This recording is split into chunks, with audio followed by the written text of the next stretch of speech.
Hey everybody, it's Emily the Crazy Worm Lady. I'm here today with the African Nightcrawler bin for an update. I added some coconut coir earlier this week. I was going down to the beach and the level was just really sinking in here. So I added maybe 2 inches of coconut coir. I'll show you a little clip of that in a second. And I'm seeing a few fruit flies in here, but that's alright. But I just wanted to see how these guys were getting along in here.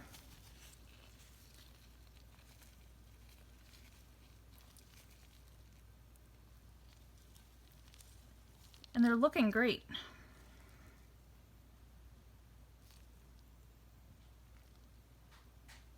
This guy's more juvenile than the adults. But you can see that little sheen on him, that purplish sheen that they get. It's really pretty cool. It's like iridescent. If I can get him off my hand.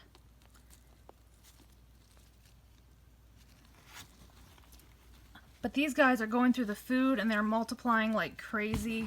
The castings in here are looking gorgeous. I'm really impressed with all of this.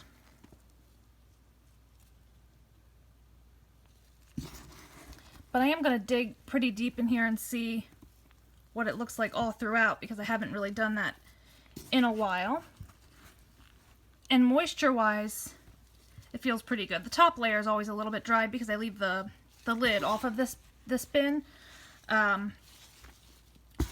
But further down, the moisture is really perfect. Holy cow, look at this guy.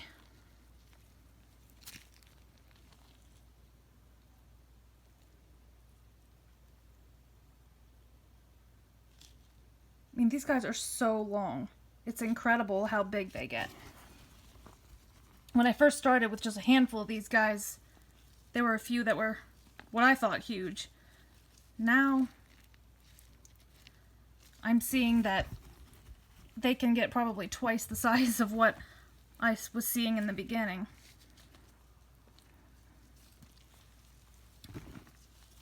But so far, the bin's looking good. I feel... oh, an apple. Whole apple doesn't even look like it's even started to break down. That's unusual.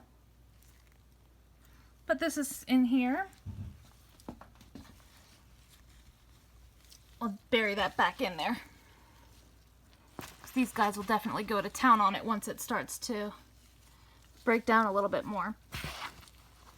This bin has a slightly odd smell right now when I'm digging deep.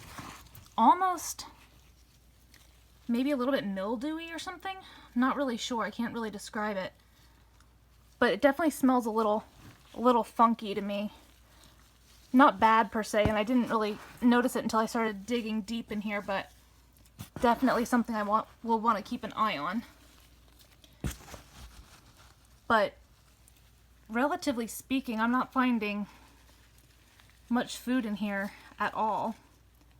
See some of this paper bag that I fed that blended food on a few weeks ago.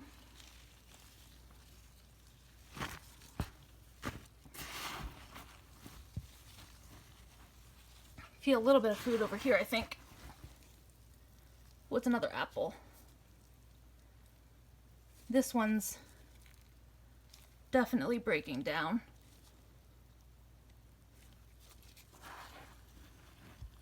Just taking them a bit longer to get into the apples than some of my other worms, which is just a little bit funny to me because they're such voracious eaters for me. But for some reason those apples are taking a while to break down. I don't think they were frozen first. That probably has a lot to do with it. But I'm gonna just turn this bin up a little bit more and I will grab something to feed the bin up.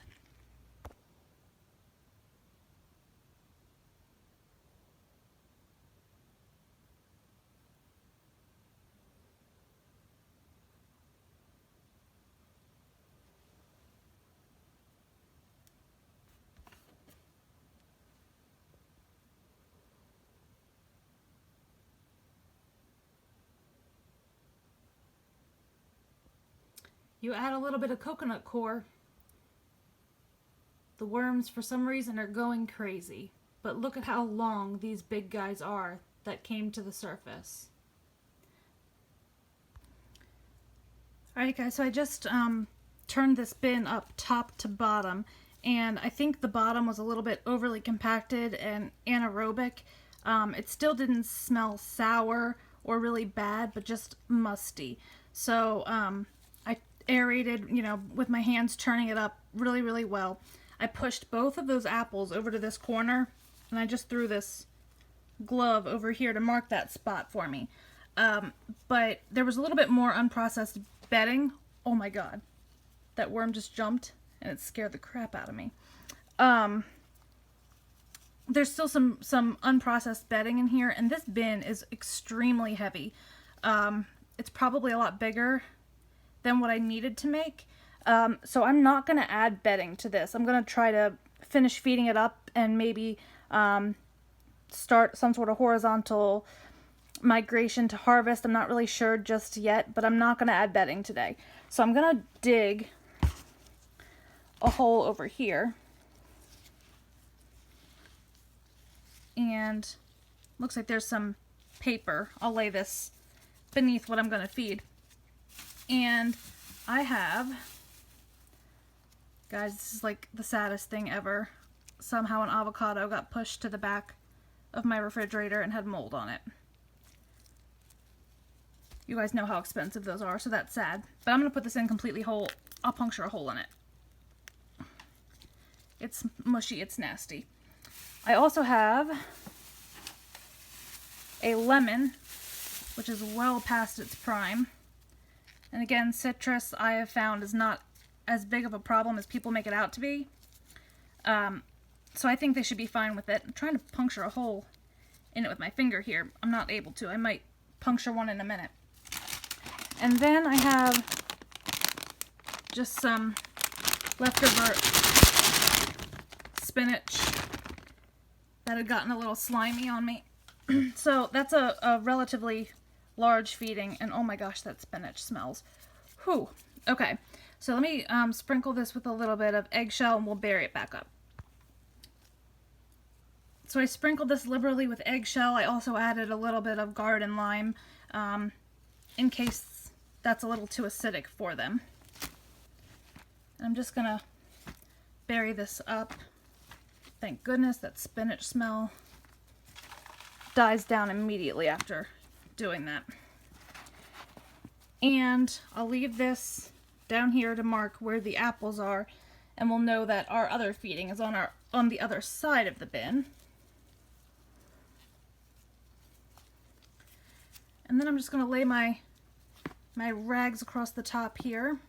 Got a few worms hanging out up here.